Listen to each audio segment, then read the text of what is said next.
Muy bien, pues esta mañana tengo el honor de poder predicar y poder compartirte un mensaje y quiero comenzarte contando una historia de cuando yo tenía 17 años. Cuando yo tenía 17 años no me daban mucho dinero, la verdad, de gastar. Entonces me di cuenta que donde yo estudiaba habían 2 meses de vacaciones en cada semestre. Entonces dije, esos 2 meses los puedo aprovechar para trabajar. Y mi primer trabajo fue me iba a una fábrica, fíjense, a mis 17 años, me iba a una fábrica de chips Telcel, hacía el chip que tú tienes y los empaquetábamos y trabajaba de 6 de la tarde a 6 de la mañana. Y por 200 pesotes yo era feliz, ¿no? A mis 17 años. Y después tuve tu trabajo, que ahorita vas a entender por qué te cuento esta chamba que tuve. Me iba a trabajar a estampar pellones. ¿Saben qué es el pellón? Y lo estampábamos. Y yo, como era el chalán o era el primerizo, me ponían a cargar unas tintas. Y cuando ha sido el bosque de Tláhuac, ves que tienen como dibujitos los pellones. Eso era lo que hacíamos nosotros. Y entonces, pues como yo era el novato, el primerizo en el trabajo, cuando yo cargaba las tintas y me tocaba estampar, yo regresaba, neta, te lo juro, todo lleno de tinta. Me acuerdo la primera semana que fui a trabajar, me decían en mi casa, ¿qué te pasó? Y yo, pues fui a trabajar. Pero regresaba todo, haz de cuenta como si hubieran echado un bote de pintura así, ¡paz! Y regresaba lleno de tinta. Y esto me hace mucha alusión al mensaje que hoy te quiero leer. Y está en Apocalipsis 2, versículo 18. Así que acompáñame con tu Biblia y vamos a leerlo así. Si me apúntalo también. Y escribe el ángel de la iglesia en Tiatira, el Hijo de Dios, el que tiene ojos como llamas de fuego y pies semejantes al bronce bruñido. Dice esto. Sí sabes que estamos predicando del mensaje a las iglesias de Apocalipsis, ¿verdad? Ya vimos Éfeso, Pérgamo y algunas más. Y hoy nos tocó el mensaje a la iglesia de, ahí lo tienes, ¿cuál? Tiatira. Tiatira era una iglesia donde se hacía la púrpura. Si tú ves en el libro de Hechos, menciona a un personaje llamado Lidia. Lidia era un personaje que llegó muy probablemente de Tiatira porque ella trabajaba el púrpura. Y entonces dice en la Biblia que Lidia, ella era de Tiatira y le predican el evangelio. Y Lidia, una vez que ya tiene el evangelio en sus manos, va y muy probablemente ella plantó la iglesia en Tiatira.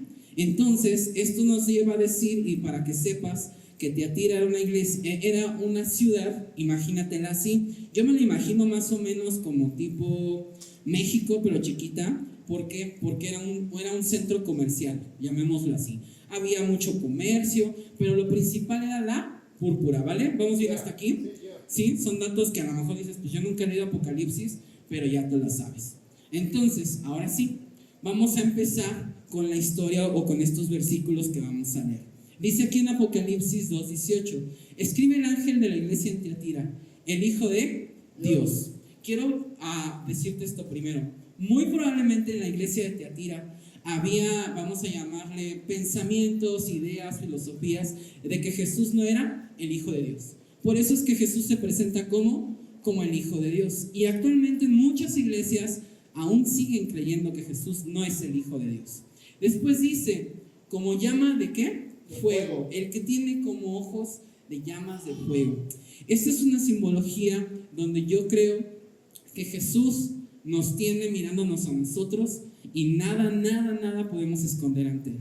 Nada podemos decir que es algo escondido, e incluso Jesús nos ve con ojos de amor, pero también a veces Dios se enoja y lo podemos ver en todas las Biblias. Y después nos dice, y pies semejantes al bronce bruñido.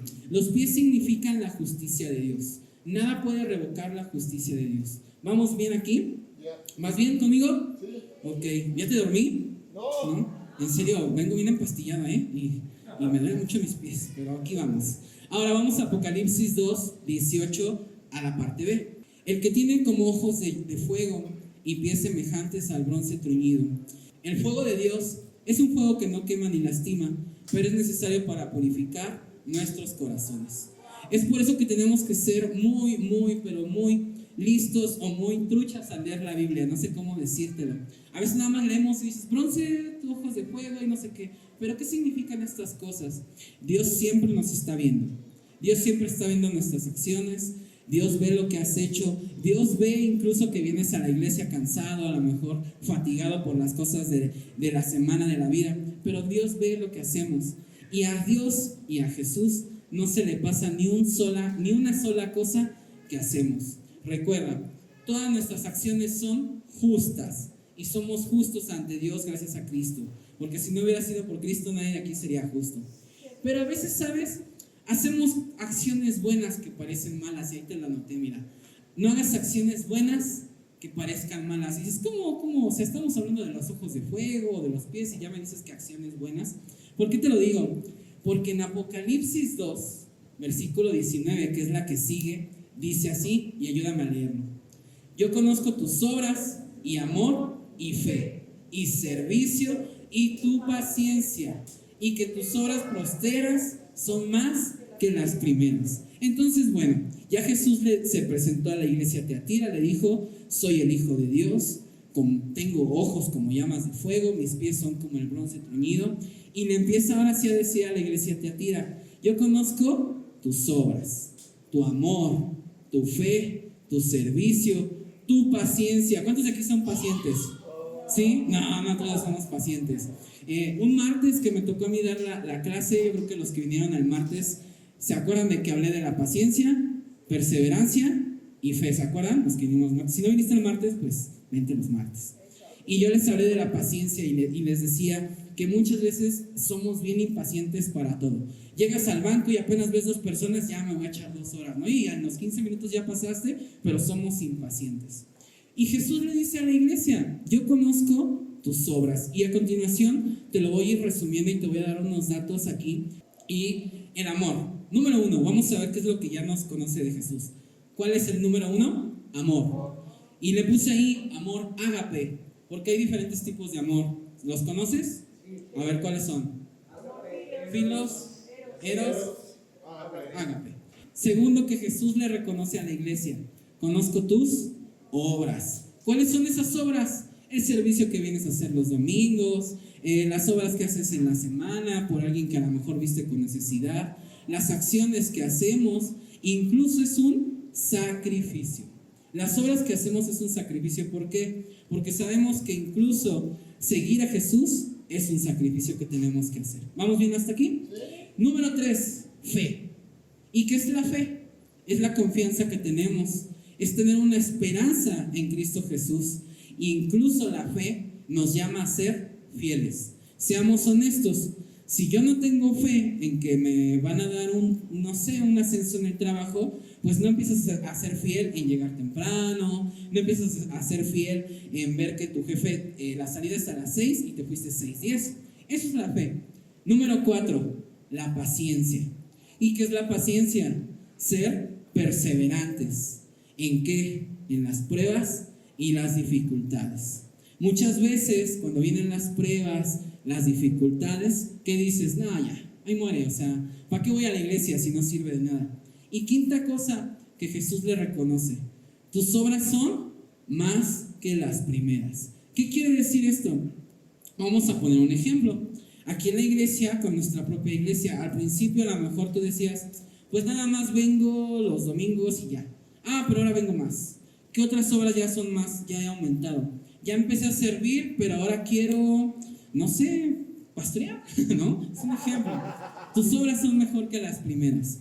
Y creo firmemente que este mensaje también nos puede servir a nosotros, porque gracia incontenible, conozco tu amor, conozco tus obras, conozco tu fe, conozco tu paciencia y conozco todo lo que haces. Y ahora, acompáñame al siguiente versículo. Pero tengo esto en tu contra.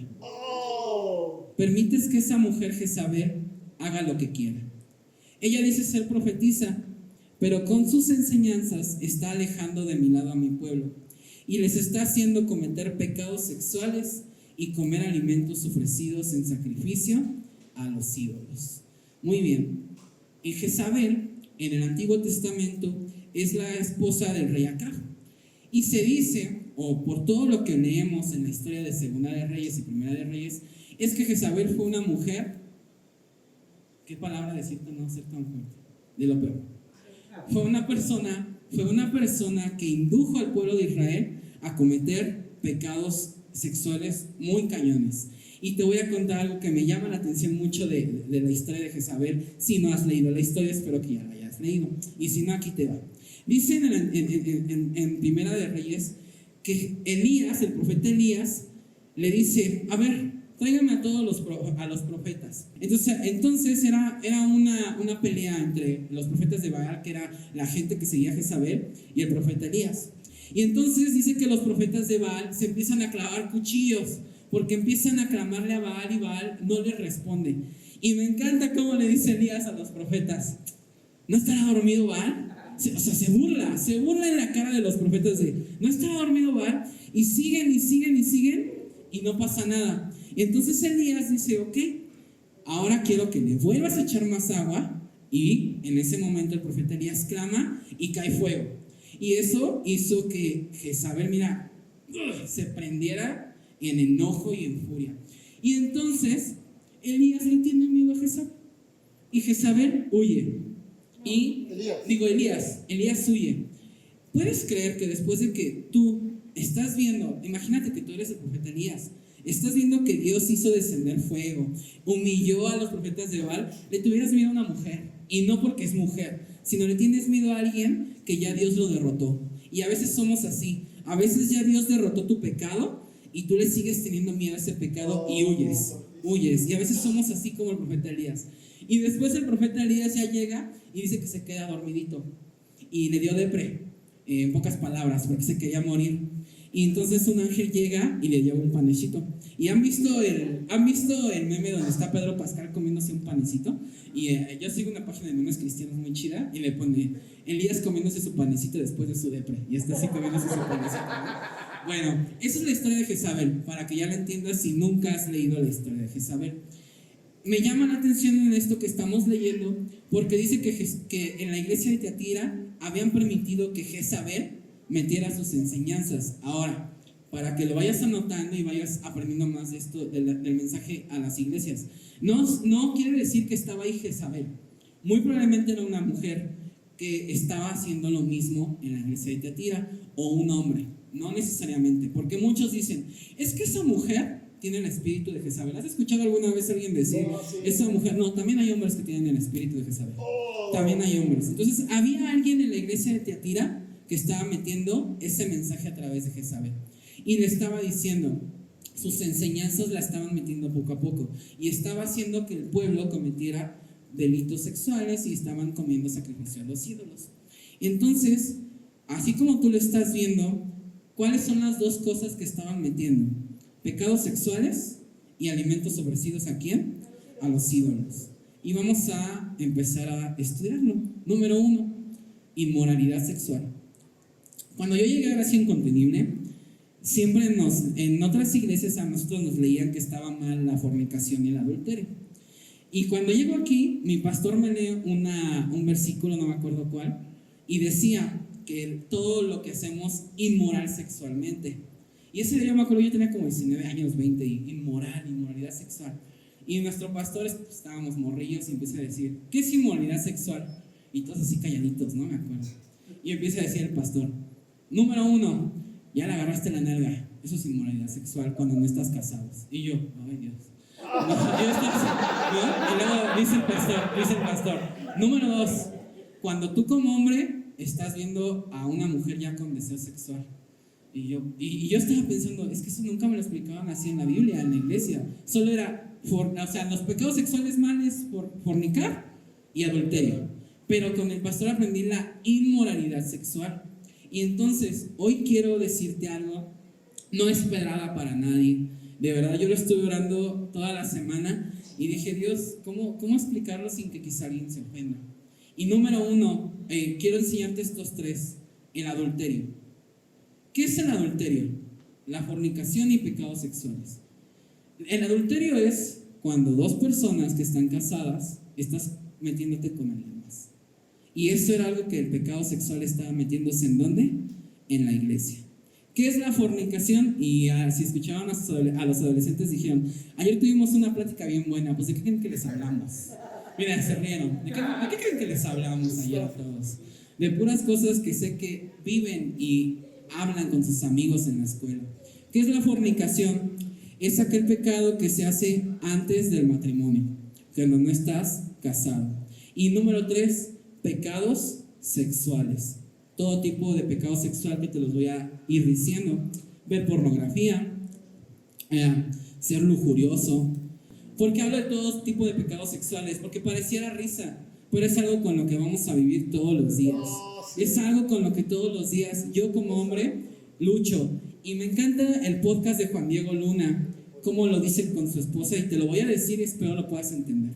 El pastor Juan Diego Luna dice en un podcast: yo oro todos los días para no cometer adulterio, porque sé que puedo engañar a mi esposa.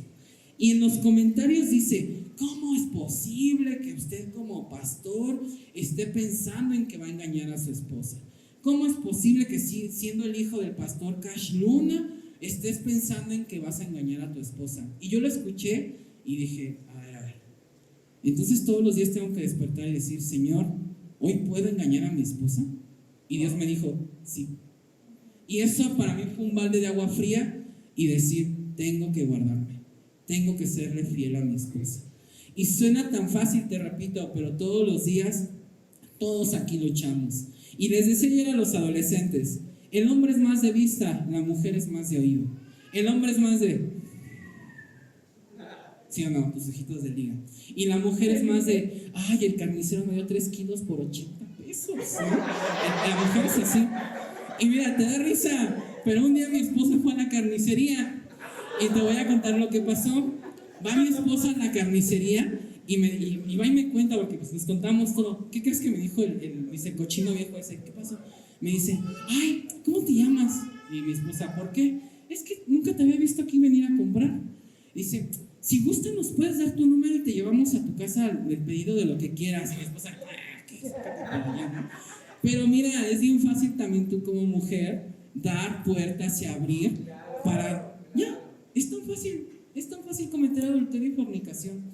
Ahora, quiero hablarle de verdad, con la autoridad que Dios nos ha dado y que sé que mi pastor ha depositado en mí. Hoy quiero hablarle a las personas de aquí que no están casadas. Digas lo que digas, hagas lo que hagas, le muevas por donde le quieras mover, si no estás casado estás cometiendo adulterio. Y sabes, te voy a compartir algo. La mejor bendición que puedes tener es casarte. Cuando mi esposa y yo nos comprometimos un 2 de octubre. ¿Sí, verdad? ¿2 de octubre? Sí, 2 de octubre. Sí. Nuestros planes eran casarnos después de unos 8 meses. ¿Por qué? Pues porque yo no tenía mucho dinero y había que ahorrar, había que preparar la boda. Y entonces recuerdo que estábamos en la casa, porque la casa que estábamos viviendo pues había que arreglarla y había que hacerle muchas cosas, y yo iba y la hacía de albañil sin saber. Y entonces un día bajé, así me acuerdo, todo polvudo, tierrudo, como por noviembre, y le digo: oye, ¿por qué hasta julio? Porque ya habíamos puesto fecha. ¿Por qué nos vamos a casar hasta julio? Así, yo bajé sentado en la escalera. Pues porque esto, porque lo otro, porque yo voy a acabar mi carrera, me falta, tú también, así que... Y me acuerdo haberle dicho estas palabras: ¿qué impide que nos casemos en diciembre? Y mi esposa se me quedó viendo: nada, ¿por qué no nos casamos ya en diciembre? Bueno, vamos a orarlo. No le dije nada a toda mi familia. Y dijimos: Dios, si tú quieres que nos casemos en diciembre, vamos a ir al registro civil y nos van a dar fecha en diciembre y pues pedimos varias señales, ¿no? Ahí voy al registro civil: disculpa, ¿tienes fecha para diciembre? Sí, tengo solo fechas para el 11. ¿Sí? Sí, y pagué. Y entonces me acuerdo que llegué con mi familia. Yo no, creo que no lo hemos platicado, pero yo llegué: me voy a casar en diciembre ya. ¿No que en julio?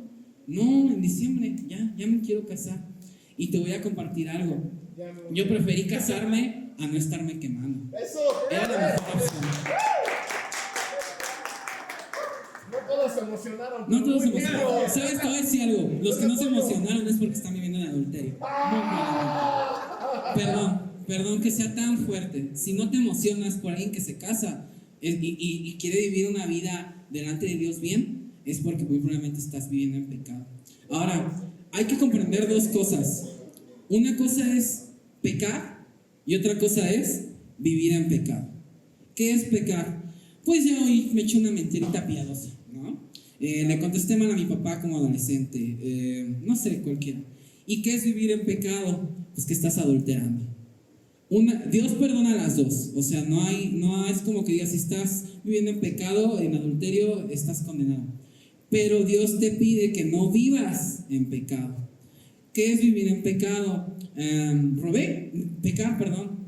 ¿Qué es vivir en pecado? Pues que no estamos casados y estamos teniendo relaciones sexuales y se le llama fornicación. Le busques, le llames por donde digas, es pecado. Y perdón que seamos tan fuertes. Y quiero animar a los matrimonios que no están casados, pero yo les digo matrimonios en fe. Es que llevamos 30 años de casados, pero pues ¿para qué me caso? Ya sabe que la amo. Cásate, estás viviendo en pecado.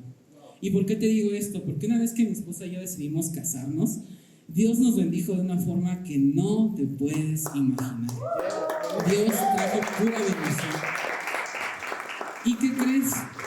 Como toda mi vida he crecido en iglesias y mucha gente me conocía, la gente nos empezó a criticar, porque aparentemente en redes sociales nada más se veía que me casé por el registro civil. Pero nadie supo que mi pastor estuvo en mi fiesta de comida de registro civil y nos casó, sin querer queriendo. ¿Lo recuerdas? Oró por nosotros, nos dio su bendición. No tuvimos anillo, no esto. Incluso, mira, te voy a compartir algo bonito. Yo nada más tenía 2,500 pesos y le dije a mi esposa, nada más tengo esto, ¿qué hacemos? Pues un pozolazo. Y me acuerdo que fue un pozolazo, mi papá me puso las mesas y las sillas y fue algo súper rápido y tan bonito. Pero después de que nos fuimos a casar a registro civil sin dinero, mi pastor nos dio su bendición y toda la gente que me conocía de pastores y otros estaban diciendo, oye, por un amigo que tengo, pues tu amigo nada más se casó por el registro civil, ¿no? Y ya después a él le conté, no, mira, fue así. Me dijo él, no, si supieras cómo te traen en Easy Par, en boca en todos, porque no te casaste por la iglesia. Y yo, ay, ni sabe, ¿no? Pero después de eso Dios nos bendijo. Y créeme que fue lo mejor que pudo haber yo hecho de decisión que pude haber tomado. Una vez más, si ya estás en planes de casarte, ya cásate. Y si ya llevas tiempo con tu pareja, ya cásate. Es súper barato, cuesta 1,300 pesos en el registro civil. Vas. Incluso recuerdo que Charlie y Tony una vez ya se casaron y le pregunté cómo estuvo. Nos casamos, ¿dónde? Perfecto, Dios te bendice. Amén, ¿estás conmigo? Dile al de al lado, no se van a enojarse. Y dile, si te ofendes, pierdes. Muy bien, y quiero leerte esto, mira, pero mira, me encanta esto. Tranquilo, mira, Dios es amor y todo lo que hagamos, Él nos perdona. Y siendo hijos de Él, a veces necesitamos una corrección de nuestro Padre Celestial. ¿Cuál es esa corrección? Que a lo mejor pues le estás dando tingo al tango en la fornicación y ¿qué crees? Siempre Dios te pone un alto. Ok, yo no estoy fornicando, estoy adulterando. Quizá por eso tu matrimonio no está siendo bendecido. Y te voy a leer lo que dice a continuación. No culpes al diablo por todo lo malo que te pasa, ¿eh? Todo lo que sembramos es lo que siempre vamos a cosechar. Wow. Todo lo que estás sembrando en tu matrimonio, en tu relación de noviazgo, adolescentes que todavía no tienen, todo lo que siembras es lo que vas a cosechar. Todo pecado nos separa de Dios. Todo pecado te va a separar de Dios siempre. Entonces, si amamos a Dios, ¿cuál es el objetivo como cristianos? Obedecerlo y no estar pecando. ¿Vamos bien hasta aquí? Sí. Ok, entonces vuelve a decir al lado, no te enojes. Mejor ya cásate, dile, si no estás casado. Muy bien. Ahora sí, vamos al número 2. Comer alimentos ofrecidos en sacrificio a los ídolos. Cuando estaba leyendo y que el pastor me dijo, pues te va a tocarte a tira, y llegué a este punto, dije, ¿cómo le explico a la iglesia? La verdad es que estaba pensándolo, estudiándolo. Quiero hacerles una pregunta aquí. ¿Alguien alguna vez ha comido algo sacrificado a un ídolo conscientemente? ¿Sí? ¿Conscientemente? Sí. Ok, por eso lo pregunto. Yo al menos nunca lo he comido. ¿Por qué? Porque desde niño crecí en la iglesia. Y cuando se hablaba de esto en mi casa o en las iglesias, te voy a explicar cómo me lo explicaban a mí. Era comer alimentos ofrecidos en sacrificio a los ídolos. Número 1 me decían, cuando se hacen las ofrendas de Día de Muertos, porque se está ofreciendo a muertos o a ídolos, y eso Dios rotundamente no. Y me decían, cuando vayas en esas fechas a la escuela, si tu maestra o maestro te dice, mira la manzana de la ofrenda del Día de Muertos, no te la comas porque está ofrecida.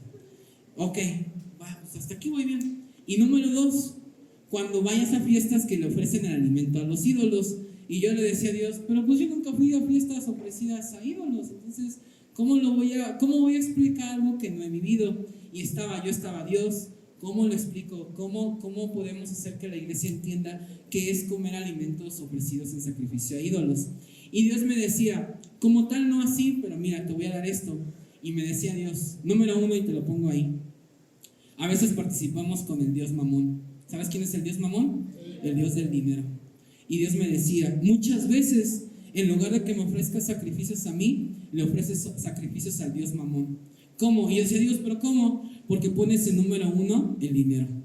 ¿Y cómo es poner al Dios Mamón número 1 en mi vida en lugar de poner a Dios en mi vida? Y me decía Dios, muy fácil, diles así en la iglesia, vas a abrir tu negocio, para los que tienen negocio, lo abres, limpias, hasta que llegue, hasta va a llegar. Y me decía Dios, en lugar de que llegues y dobles rodillas, Señor, te ofrezco hoy mi venta, Señor, te ofrezco mi día, y creo fielmente que lo que venda no es por mi negocio que sabe muy rico, que soy el mejor, sino porque tú me bendices a través de mis clientes. Y me seguía diciendo Dios, ahí te va la segunda, ¿ya cobraste? Híjole, pero si le quito 100 de mi diezmo, ya no voy a completar. ¿Qué voy a hacer? Y ahí es cuando pones al Dios Mamón en primer lugar. Y entonces me decía Dios, no es que estás comiendo un alimento sacrificado a un ídolo, es que tú estás agarrando ese alimento y haciéndolo tu propio ídolo. Y yo decía, Dios, ok. ¿Y así se lo digo a la iglesia? Díselo así. Súper. Número 2, la participación de todo aquello que está sacrificado y dedicado a ídolos. Es triste ver que muchos de aquí, cuando es marzo o abril, ves en sus historias, aquí en el carnaval, y así era, con la micheladota así. Hashtag Tláhuac 2025, hashtag carnaval, ¿no? Y sé que muchos de aquí han ido a carnavales. Entonces hoy te quiero decir esta mañana, si no sabes qué significa carnaval, significa carne a Baal. Baal era el dios que estaba quitándole el lugar a Dios en el pueblo de Israel. Entonces, si hoy, el día de hoy, tú eras de los que decías, yo voy a tocar la comparsa de los charros y ya voy a ir ahí y todo, no. Es que, me acuerdo, ¿no? De, ¿por qué no vamos al carnaval? Yo siempre decía, ¿por qué no vamos al carnaval? Y me lo explicaban así tan fácil, porque la gente que va bailando ahí, va bailando en sacrificio al ídolo, que alzan no sé qué, y hasta hacen los carros alegóricos, ¿los has visto? Y la gente, ¿sabes qué es lo peor? Gasta dineral para hacer eso. Y yo me acuerdo que un día le decía a mi esposa, imagínate que uno de esos querenenses llegara a la iglesia y todo el dinero que da para un carnaval lo diera para la iglesia. Sería fabuloso. Entonces, si tú eres de los que va a los carnavales, ¿qué crees? Estás participando en cosas hacia los símbolos. Ahí te va la segunda. Ok, no voy al carnaval, pero voy a la feria de San José, a la feria de San Pablito, no sé qué. ¿Qué crees? Esa feria está dedicada a un ídolo. Entonces, ¿es que tiene algo de malo ir a los juegos, pastor? No lo sé, te lo dejo en tu corazón. Yo no te voy a decir que está bien o que está mal, pero quiero que entiendas que esas ferias, ¿a quiénes están dedicadas? A los ídolos.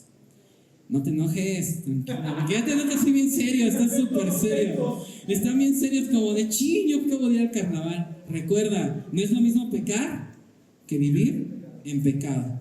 Y si hoy te sientes confrontado es porque Dios quiere renovar tu corazón y quiere que hagas las cosas diferentes. Y número 3, la creación de nuestros propios ídolos. Muchas veces nosotros formamos nuestros propios ídolos. Tu trabajo, tu escuela, tu esposo, tu esposa, tu familia, videojuegos, redes sociales. ¿Sabes? Hoy en día tus redes sociales es tu ídolo. Porque un ídolo es aquello que le quita el lugar a Dios. Y en lugar de que leas la Biblia, te la pasas scrolleando. Eso es un ídolo. ¿Pero vamos bien hasta aquí? Ok, vamos a Apocalipsis 2, 21 al 23. Pero mira, qué bonito esto que dice aquí. Le di tiempo para que se arrepintiera, pero ella no quiere abandonar su ¿qué? Inmoralidad.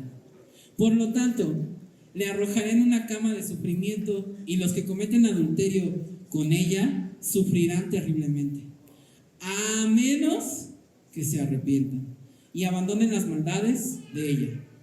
Heriré de muerte a sus hijos. Entonces todas las iglesias sabrán que yo soy el que examina los pensamientos y las intenciones de cada persona, y le daré a cada uno de ustedes todo lo que se merezca. Suena muy fuerte, pero ¿qué crees? Dios es justo. Pero Dios es justo y te dice, arrepiéntete, está bien fácil. Dios siempre nos da tiempo y una nueva oportunidad para dejar nuestros pecados. Siempre hay una oportunidad para alejarnos de todo aquello que nos destruye. ¿Y qué crees? Y así se llama mi prédica, porque no te la he dicho. En medio del pecado siempre hay una salida de emergencia. Mi prédica se llama así, salida de emergencia. Porque a veces estamos buscando una salida, ya eres consciente de que eres pecador como yo y como todos, pero quieres salir, lo único que quieres es salir, pero no lo hacemos. Y te voy a leer esto, Apocalipsis 2, versículo 23, y es algo que quiero que entendamos. Y a sus hijos heriré de muerte. ¿Y qué crees? Lo que tú no decidas destruir en tu presente va a destruir a tus generaciones. Lo ves muy fácil vivir en adulterio y vivir en fornicación, pero todo eso es lo que estás trayendo a tu familia. Lo ves muy fácil adorar ídolos y ir al carnaval, echarte una micha, lo ves muy fácil. Pero lo que tú no decidas destruir en tu presente, ¿sabes a quién va a destruir? A los hijos y a tus hijos de tus hijos, y así se va a ir. Entonces, si hoy en esta mañana no decides hacerlo por ti, no te tienes amor propio, hazlo por tus hijos. Tan siquiera hazlo por tus hijos, porque ellos son quienes van a pagar las consecuencias. Vamos a Apocalipsis 2, 24 al 27. Pero también tengo un mensaje, o sea, mira, ya viene el lado bueno. ¿Por qué? Porque en la iglesia de Tiatira había gente que hacía lo que hacía Jezabel, y mira, aquí dice aquí. Pero también tengo un mensaje para el resto de ustedes en Tiatira. Los que no han seguido, ¿qué? Esa falsa enseñanza. Verdades más profundas, como ellos le llaman, que en realidad son profundidades ¿de quién? De Satanás. Esas profundidades, esas verdades que llamaban, es el adulterio, la fornicación y los ídolos. No les pediré nada más. Fíjate imagínate que tú eres de Tiatira y dices, pues yo no estoy fornicando ni adulterando, estoy bien, mira lo que está para ti. Solo te voy a pedir una cosa, versículo 25, que retengan ¿con qué? Con firmeza lo que tienen hasta que yo venga. A todos los que salgan vencedores y me obedezcan hasta el final, les daré autoridad sobre todas las naciones. Gobernarán las naciones con vara de hierro y las harán pedazos como si fueran ollas de barro. Tendrán la misma autoridad que yo recibí de mi Padre, la misma que Jesús, no menos, la misma. Y también les daré la estrella ¿de qué? De la mañana. ¡Wow! Es la mejor recompensa que podemos recibir. Y mira, te lo voy a leer porque te lo puse aquí y anótalo. Dios solo nos pide una cosa: permanecer siempre firmes hasta que regrese por nosotros. Permanece firme, siempre hay una salida de emergencia. Y mira, ahí te va otro. El resultado de la obediencia es el ponernos en alto sobre la autoridad. Muchas veces queremos que en nuestro trabajo ya seas subgerente, gerente. Muchas veces queremos que en la iglesia ya ser pastor, pero no te sometes y no eres obediente. El resultado de una obediencia es ponerte en alto, siempre. Y mira lo más hermoso de toda esta historia. Jesús es la promesa, es la estrella de la mañana que necesitamos y anhelamos. Jesús es esa promesa. No necesitas más, solamente permanecer ¿qué? Firmes. Y ya estoy terminando con mi mensaje. Ayúdame a leer el último versículo, que es el que más me gusta también. Todo el que tenga oídos para oír debe escuchar al Espíritu y entender lo que Él dice. ¿A quién? A las iglesias. Mira, te van 2 puntos para que te los lleves toda la semana. Escucha la voz de Dios y pídele entendimiento. Yo a veces creo que hasta mis 24 años supe diferenciar la voz de Dios. Muchas veces decían, es que escucha la voz de Dios, y yo no escucho nada. Es que cuando leas la Biblia vas a escuchar la voz de Dios. Y leía y pues no escucho nada. Hasta que un día dije, Dios, quiero escuchar tu voz. Y sabes, la voz de Dios te va a decir cómo suena a veces, como tu pastor diciéndote, la estás regando. La voz de Dios suena como tu esposa diciéndote, eso que hiciste estuvo mal. La voz de Dios puede sonar como tus hijos diciéndote, papá, me hablaste mal. Esa es la voz de Dios. Y número 2, te lo puse aquí. No dejes que el mundo, el liberalismo y la cultura de este mundo te aleje de Dios. Arrepiéntete y recuerda, siempre hay una salida de emergencia. El mundo siempre te está diciendo, es que esto está mal, esto es lo que está bueno, el feminismo, esto, lo otro. El mundo siempre nos está hablando cosas que no. Pero ¿sabes qué? Dios te dice, es por acá, la salida es por acá, no te vayas por otro lado. No dejes que el mundo ni nada mueva todo lo que tienes aquí, que hemos leído y que se ha plantado también en nuestro corazón. ¿Estás de acuerdo? Entonces vete con esto, escucha la voz de Dios y pídele entendimiento. No dejes que el mundo ni nada mueva todo lo que Cristo ha puesto en tu corazón. Amén, iglesia, esta mañana, ¿estás de acuerdo?